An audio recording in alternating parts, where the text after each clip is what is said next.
Garland mostrou um nível de poder que não esperávamos ver em outra pessoa além de Yujiro Hama. Ele trombou numa parede e o Tokyo Domo tremeu. Ao sentir aquele colapso que acharam que era um terremoto, Kozui se desesperou e pediu para Baki desistir de enfrentar aqueles monstros. Mas diferente de Kozui, Doppo amarrava sua faixa preta, sorria para Katsumi e dizia: "Em vez do Shinshinkai, eu estou indo para mostrar a vocês o estilo Orochi de Karatê." Ele saía andando e Katsumi, que estava bem ferido da luta contra Hanayama, observava seu pai confiante. Em seguida, ele começava devagar. É estranho.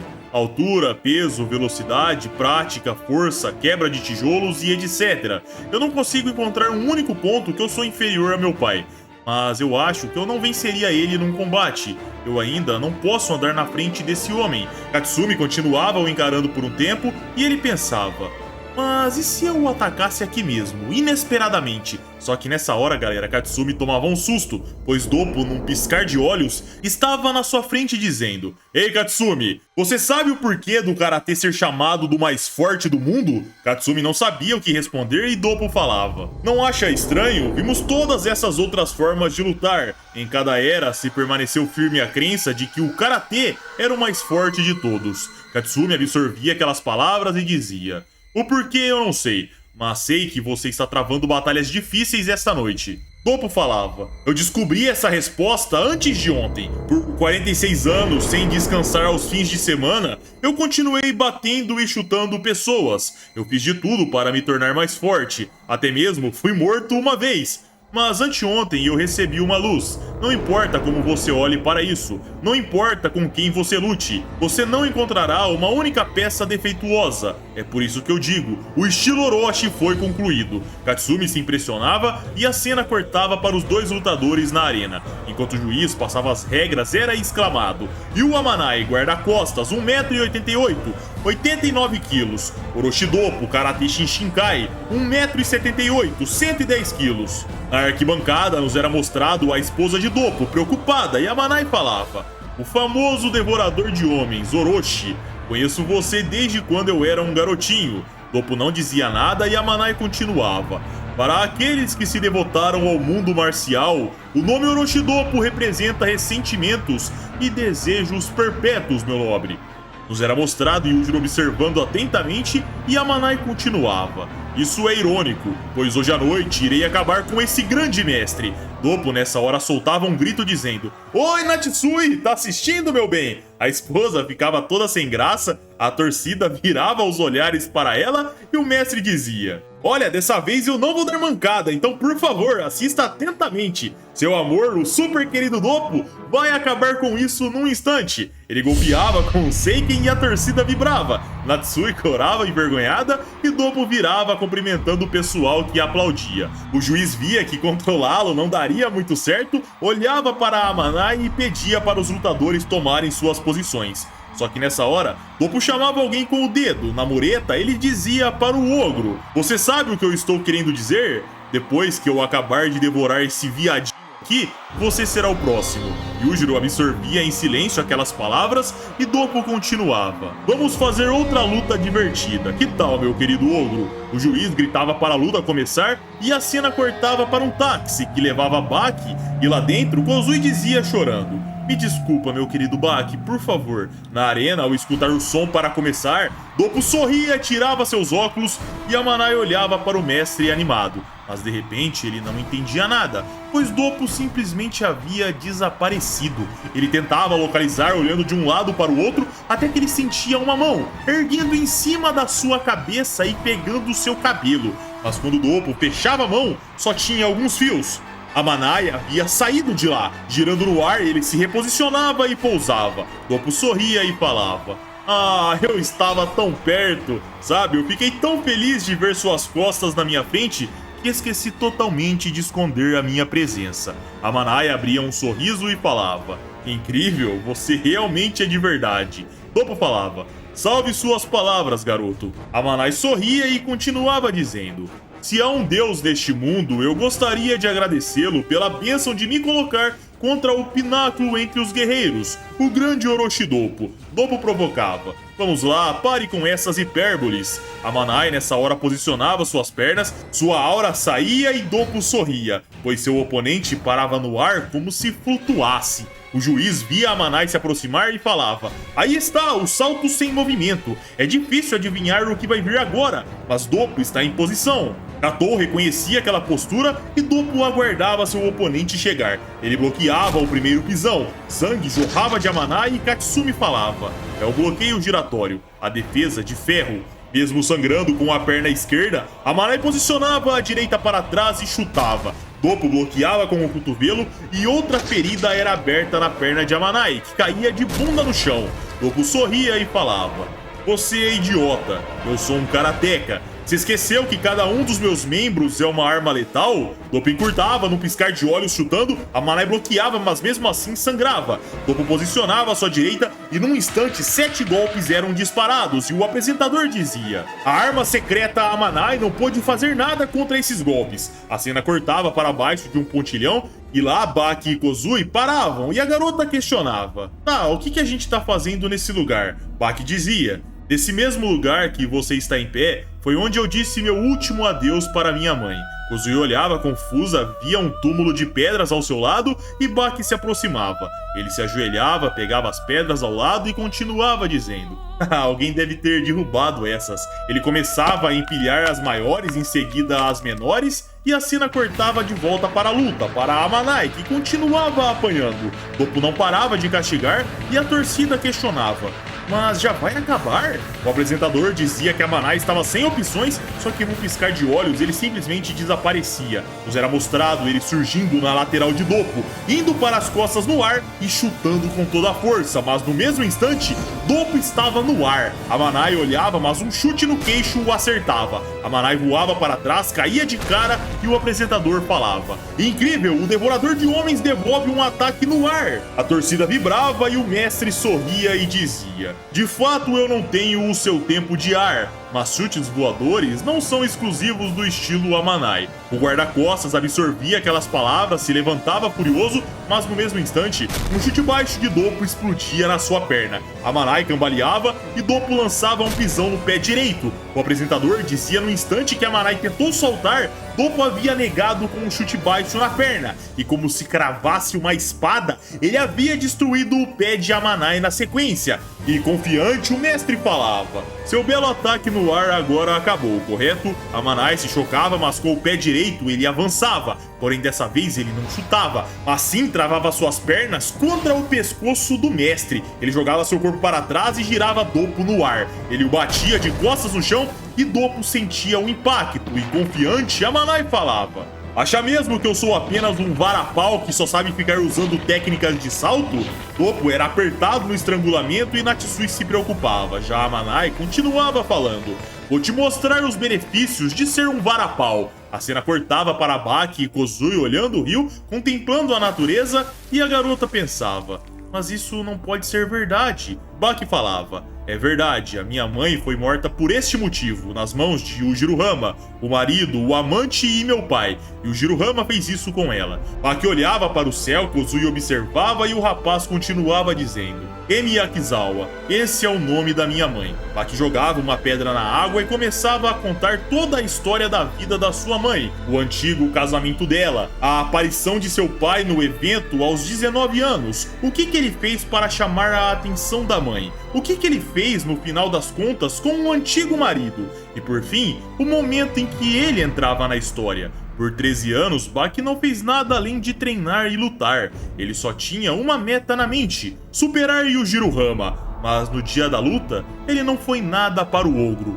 Baki continuava jogando pedras na água e continuava contando: o homem mais perigoso do mundo. Minha mãe foi lá e brigou com ele. Mesmo que fosse mulher, isso não a impediu. Ela fez isso por mim. Baki apertava a pedra que ele segurava, destruía e continuava dizendo: ah, caramba, eu tô falando tem um tempinho já, né? Ele se levantava e continuava: ainda está em andamento, essa luta ainda está acontecendo, e um dia eu irei lutar com ele de novo. Kozui olhava confusa e Baki dizia: vamos embora. Ele ia até o táxi e falava para o motorista: obrigado por esperar. O taxista dizia que iria ficar caro a viagem, mas Baki não se importava. E enquanto isso, Kozui pensava: eu não posso mais ser assim. A cena cortava para os dois chegando na arena e vendo a Manai ainda tentando sufocar Doppo, que se mantinha com o braço. Até que a Manai girava, mudava a posição, deixando Doppo contra o solo, e o apresentador dizia: isso é horrível para Orochi Doppo, ele não consegue usar seu karatê nessa posição. Natsui fechava os olhos preocupada, escutava um som e via Doppo recebendo cotoveladas na cabeça. Baki e Katsumi olhavam preocupados e o apresentador falava: são golpes que nem mesmo o Devorador de Homens pode defender, e ainda por cima acertando um atrás do outro. Natsui chorava e enquanto o agredia, a Manai divagava: se alguém sente que um amigo precisa de algo, tomamos a decisão do curso desejado. Doppo começava a sangrar e a Manai continuava divagando. Mas com o conflito ocorre o oposto. A Manai jogava seu corpo para trás, pegava a perna de Doppo e continuava divagando. Você deve sentir exatamente o que seu inimigo desgosta. Assim, você deve forçá-lo para fora do curso desejado, assim transformando seu desejo em realidade. A Manai colocava Doppo numa finalização mortal e os karatekas do Shishinkai se preocupavam.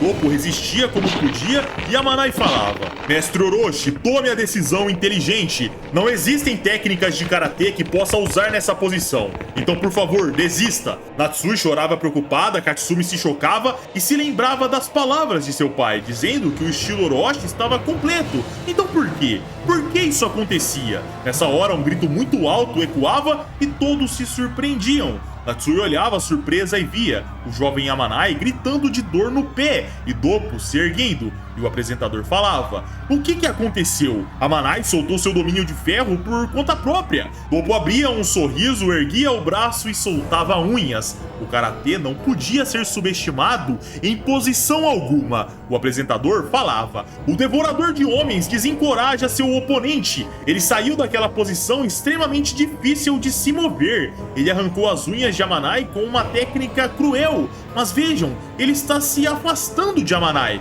Doppo se debruçava na mureta outra vez e falava: ei, velho Tokugawa, a frase de sua arena subterrânea é que tudo exceto armas é permitido, mas eu irei quebrar essa regra. Yujiro encarava serenamente e Doppo continuava: o que eu quero dizer é que usarei armas. Katsumi olhava confuso e Katou escutava Motobi chegando e dizendo: isso está ficando interessante. Agora veremos a diferença entre o karatê esportivo e um karatê do Budô, o caminho marcial. Ele irá nos mostrar o quão horripilante o karatê pode ser. Katou absorvia aquelas palavras e Baki olhava atento, pois Amanai finalmente se erguia em guarda. Ele encarava muito mais focado do que de costume e acelerava numa velocidade tremenda, a ponto de deixar uma imagem residual.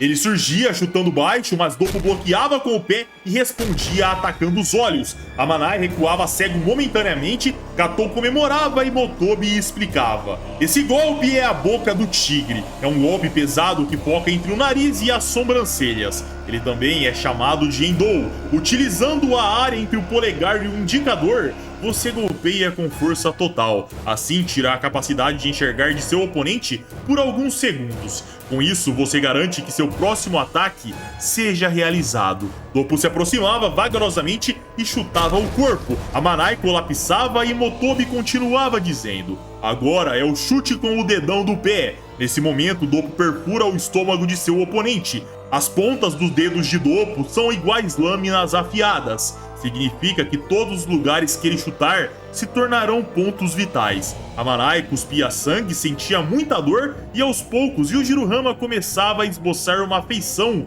de alegria, pois ele só se interessava nos combates da arte marcial, nos combates de vida ou morte. Amanai tentava golpear, mas Doppo desviava e batia com um tapa na lateral do rosto. A mandíbula de seu oponente caía na hora e Motobi falava: esse é o Kumasatsu. Doppo acaba de deslocar a mandíbula do inimigo. Amanai sentia dor, o apresentador bajulava e a torcida vibrava pelo mestre. Mas sua esposa pensava: por quê? Por que eu não consigo ver você vencendo? Na arena, o mestre questionava: Então, qual vai ser o plano, meu querido Amanai? Ao perguntar, o rapaz encurtava agarrando para tentar quedar, Doppo o achava idiota e Motobi começava a dizer sabendo o que iria acontecer. O próximo será o pulso. Veja bem, pois as formas de usar os pulsos e os tornozelos são totalmente diferentes das do karatê esportivo. Doppo batia com os dedos e o crânio de Amanai sentia o impacto. O mestre erguia novamente o braço e batia com os dedos mais abertos. Motobi continuava explicando. Opa Gaeshi, ele golpeia focando as suturas do crânio, e quando elas forem separadas, simplesmente acabou. Nos era mostrado as suturas se abrindo e Amanai cuspia sangue, mas nessa hora, Katsumi gritava, pai, tá bom, já basta. Doppo sorria e falava, me desculpe meu querido Amanai, eu fui moleque de usar uma técnica assassina em você.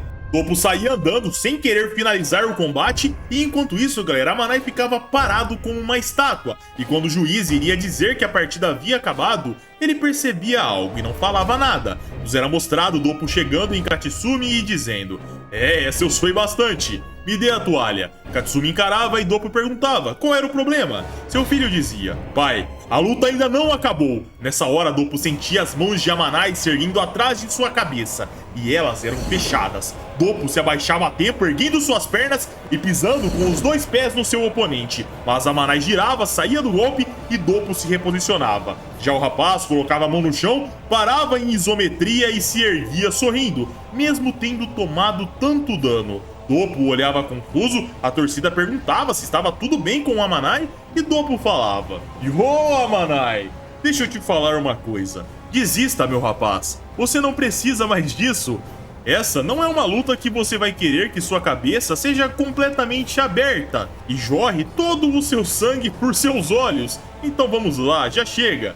Com o crânio aberto, mandíbula deslocada e saindo sangue por suas extremidades, Amanai não respondia nada, mas firmava seus pés para lutar e Doppo pensava, você realmente vai morrer então. Amanai saltava outra vez e Baki olhava preocupado, aquilo seria arriscado. O guarda-costas atacava e Doppo pensava, é um idiota. Amanai se aproximava e Doppo golpeava, mas quando iria acontecer a colisão, Amanai freava no ar. Ele girava por cima e ia para as costas. Doppo virava golpeando, mas Amanai ia para baixo e desviava. Ele deslizava pelas pernas e ia para as costas de seu oponente, parava lançando o braço pelo pescoço e encaixava um mata-leão. Natsui olhava preocupada, mas Baki alertava mentalmente que aquela finalização não estava completa. E de fato, galera, Doppo tinha ângulo para subir a perna e chutar, mas quando a perna se aproximava para nocautear seu oponente numa velocidade incrível, Amanai pegava a perna a tempo. Ele travava e Doppo caía numa finalização impensável. Baki via aquilo e divagava. Caramba, ele previu tudo isso? A esposa de Doppo chorava preocupada e Amanai pensava, eu li seu jogo quando você hesitou para me dar o golpe final. Todos escutavam o som de osso quebrando e nos era mostrado o local fraturado e Amanai pensava, eu sabia que isso iria acontecer. Yujiro sorria e Amanai segurava por um tempo, mesmo já tendo quebrado um membro de seu oponente. Todos olhavam, Gouki Shibukawa chegava na arena nessa hora e Amanai largava a posição. Ele se ajoelhava perto do mestre e falava, é como eu disse anteriormente, é inútil continuar. A torcida nessa hora soltava um som de surpresa, pois Doppo se erguia e com um sorriso no rosto ele falava, o que era inútil mesmo? Amanai olhava confuso e Doppo continuava dizendo, sabe, você é tão lento que eu acabei perdendo o tempo para acertar um contra-ataque incrível em você. Doppo vinha se aproximando e Amanai pensava, eu tenho certeza, o joelho dele está destruído. Doppo entrava em guarda e dizia, vamos continuar. A torcida vibrava e o mestre questionava, tinha alguma coisa de errado? Amanai dizia que não podia continuar e o mestre questionava, você tá desistindo da partida? A presença de Yujiro nessa hora mudava e Amanai continuava dizendo, por favor, aceite de uma vez, eu ganhei esta partida. Nenhuma técnica do karatê irá funcionar sem o seu joelho e você sabe disso. Doppo dizia que sim, ele estava certo. Amanai não entendia o porquê dele querer continuar então e Doppo falava, o karatê foi feito em sua essência para que mulheres e crianças vencessem grandalhões em brigas. Então uma desvantagem como essa é perfeita, pois poderei lutar contra alguém do seu nível. Amanai o interrompia dizendo, Não, eu não vou dar bola para isso. Você sabe muito bem o quão poderoso eu sou. Não adianta ficar falando essas coisas. Doppo questionava o que ele queria dizer e a Manai falava: Senhor Tokugawa, por favor, aceite a minha vitória aqui. E o Jiro continuava escutando tudo aquilo em silêncio e Tokugawa também, ele não sabia o que falar. Já a Manai continuava dizendo: Goroko, você tá me escutando? Essa luta aqui já não tem mais significado. O que você quer ver? Pretende trazer as lutas da Roma Antiga, onde os escravos batalhavam até a morte? Você acredita que tem esse direito? Tokugawa não respondia nada e Katou falava: Mas que porra esse cara tá falando? Ele tá na arena subterrânea. A Manai se virava para a plateia e continuava: Pessoas da plateia, por favor, aceitem isso. Se lutarmos mais, o mestre Orochi vai morrer. Só que enquanto falava, galera, alguém tocava o ombro de Amanai e o chamava. O guarda-costas olhava e via Doppo em guarda, em seguida avançando contra os seus olhos. Mas quando Doppo iria cegá-lo, Yujiro aparecia golpeando a clavícula de Amanai e a afundando até o peito. Um som de músculo, pele e osso rasgando ecoava pela plateia, onde todos se chocavam. Doppo olhava atentamente, via Yujiro segurando seu escolhido pelo cabelo e dizia: Covarde de merda! A Manai cuspia muito sangue e Yujiro continuava dizendo: O quão fraco você é para implorar pro inimigo por sua vitória. Quer saber? Morra! Yujiro jogava seu escolhido, mas não soltava o cabelo, então ele rasgava. A Manai batia na mureta, sua consciência sumia e ele caía de nuca. Sua cabeça rasgada e sua feição desfalecida nos era mostrada, e com parte do seu cabelo na mão, Yujiro cuspia fazendo pouco caso. Mas nessa hora, um som chamando por seu nome ecoava pelo local. O ogro se virava e via Baki, que falava: Saia, agora! O ogro respondia: Só no final dos seus doces e doentes ideais. Esse é o resultado, tá vendo? E o Jiro apontava e continuava: Resultado daqueles que preferem fazer amigos, formar vínculos e se apaixonar, ao invés de simplesmente destruir o corpo humano. É um ideal estúpido comparado a derramar óleo sobre uma bela cozinha. Me responda, Baki, quantas vitórias esse sentimento tirou de você? Quanto esse sentimento maculou a pureza das suas lutas? Que a Manai queime em sua mente e que você entenda verdadeiramente o que eu quero dizer. Baki pensava um pouco e falava: Eu queria ouvir só uma vez, ouvir o que Yujiro Hama acha sobre a parte mais essencial de uma luta. Yujiro absorvia aquele questionamento por um tempo, até que ele respondia: Bom, eu nunca pensei sobre isso. Baki e os demais se surpreendiam com aquela resposta. E o Jirohama era essência pura para combates. E ele continuava: É como comer uma boa comida, horas. E o Jiro se virava e dizia: Mitsunari! O ancião tremia e o ogro falava: Você vai ficar mal por ter seu torneio interrompido dessa forma, mas eu darei um belo bônus. Pode trazer os seus 9 melhores, os 9 que estão na sala de espera e o que foram os vencedores. Traga todos para cá, traga-os para mim. Os lutadores vencedores ouviam aquelas palavras e Yujiro aumentava sua fúria dizendo: Irei mostrar para todos vocês o que é uma luta de verdade. A torcida se animava, o ogro sorria, mas alguém o chamava. Ele se virava e alertava: Você é livre para fazer sua pose na frente da sua esposa, mas até seus 8 amigos chegarem, você não acha melhor esperar bem quietinho? A hora de Doppo saía e Natsui pensava: Não, essa pessoa é forte. Doppo começava a se mover e falava: Até parece, como se eu fosse esperar. Só que nessa hora seu corpo era segurado. Quem havia feito isso era Kureha, que dizia: Você é um dos vencedores, não tem necessidade de fazer isso. Então, por favor, deixe isso conosco. Este torneio não é algo que terminaria desta forma. Os 9 derrotados surgiam na frente do ogro e Kureha questionava: Senhor ogro, me diga, nós somos o suficiente para você? Você queria 9 pessoas, então aqui estamos.